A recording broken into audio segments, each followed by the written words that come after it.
What did your parents say to you that still echoes in your head? I was 9 the first time my mom told me, pretty girls don't need to be smart. I'd been under the covers with a flashlight, reading a book I borrowed from the school library. She yanked it from my hands, smoothed down my hair, and said, focus on what really matters, sweetie. By the time I turned 13, I knew exactly what she meant. I was in 3 pageant circuits, rotating between glittery gowns and fake lashes. Mom spent more on sequins and entry fees than groceries. From the front row, she'd whisper things like, bigger smile, chin up, arch your back. At home, she'd weigh me every single day. 1 ounce up, half portions, and a Diet Coke for dinner. Nobody crowns a pudgy queen, she'd say. When I won my first state title at 14, the crown felt like it weighed 100 pounds. I smiled so hard my cheeks ached. Then one night, everything shifted. I found Mom's old yearbook in a dusty box in the closet. And there she was, in every club photo. Debate, science team, even chess. Her senior quote? A Marie Curie line about passion and purpose. I brought it up the next morning. She barely looked at it. Something flickered in her eyes. Regret.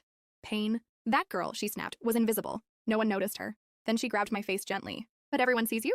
What she didn't know was, I'd been secretly studying for the SAT between rehearsals. My scores came back in the 98th percentile. I hid the letter in my sock drawer, right next to a stack of college brochures I'd collected in silence. But the night before the Miss Teen America finals, Mom found them while putting away laundry. She stormed in, waving a Harvard brochure like it was contraband. You're throwing everything away. Everything we've built. My voice shook, but I stood my ground. I want to study astrophysics. She laughed, sharp and cold.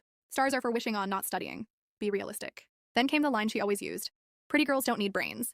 I cut her off. Yeah, I know. You've been saying that my whole life. But what if I want both? She blocked the doorway. We have final rehearsal. I stared at her, really looked. Past the makeup and high heels. I saw the tired eyes, the fear she tried to cover up with mascara. You were smart, I said softly. You were in all those clubs. She blinked. Her face cracked for a second before hardening again. I was valedictorian, she whispered, but no one cared. I wasn't pretty enough to matter. Then she gripped my shoulders. I just don't want that for you.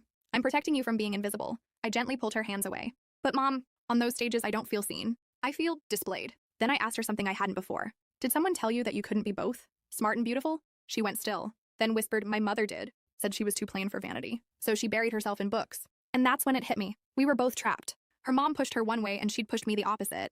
Both of us losing pieces of who we really were. I pulled out the letter from MIT, the one I'd been hiding. I got in, I said. She stared. When did you even apply? How'd you pay? I smiled. With my pageant winnings, there was silence. Then she laughed. Not the fake pageant laugh, but a real one. Raw, surprised. You used the system I gave you to escape it, she said, wiping her eyes. Then, almost like she was talking to herself, she whispered, I got into MIT once too, but my mom hid the letters. That day, for the first time, she saw me. Not the dress, not the crown, me. And finally I saw her too.